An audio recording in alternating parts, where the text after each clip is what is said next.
ಪಾತ್ರದ ಬಗ್ಗೆ ಹೇಳ, ಕತೆ ಬಗ್ಗೆ ಹೇಳ. ನನಗೆ ಕಳ್ಕೊಳಕ್ಕೆ ಏನೂ ಇಲ್ಲ, ಏನು ಹೇಳ.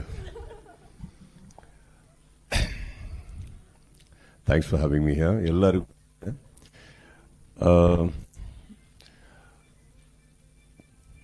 ಫಸ್ಟ್ ನಾನು ಪ್ರೇಮ್ ಬಗ್ಗೆ ಹೇಳಕ್ಕೆ ಇಷ್ಟಪಟ್ಟೇ ಬಿಡ್ತೀನಿ, ಯಾಕಂದ್ರೆ I think is one passionate obsessed film maker.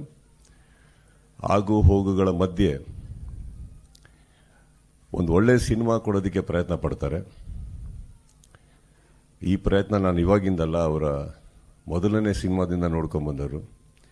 And ಇವತ್ತುವರೆಗೂ as you rightfully said ma'am, ನನಗೆ ಅವರು ವ್ಯಕ್ತಿಯಾಗಿ ಇಷ್ಟ. ಆ್ಯಂಡ್ ವ್ಯಕ್ತಿಯಾಗಿ ಇಷ್ಟ ಆದಮೇಲೆ ಆ ವ್ಯಕ್ತಿಗೋಸ್ಕರ ನಾವು ಏನು ಬೇಕಾದ್ರೆ ಮಾಡ್ತೀವಿ. ಸೊ ಆಗಿರ್ಬೇಕಾದ್ರೆ Kala Bhairava is just a small bubble of what we can do for you Prem. It's not that ನಾವು ನಿಮಗೆ ಮಾಡ್ತಾರೆ ಉಪಕಾರ ಅಲ್ಲ, ನೀವು ಸಂಪಾದಿಸಿರೋದು ನಮ್ಮ ಪ್ರೀತಿನ, ನಮ್ದಲ್ಲ, ನಮ್ಮ ಥರ ತುಂಬ ಜನದ್ದು. ಓಕೆ.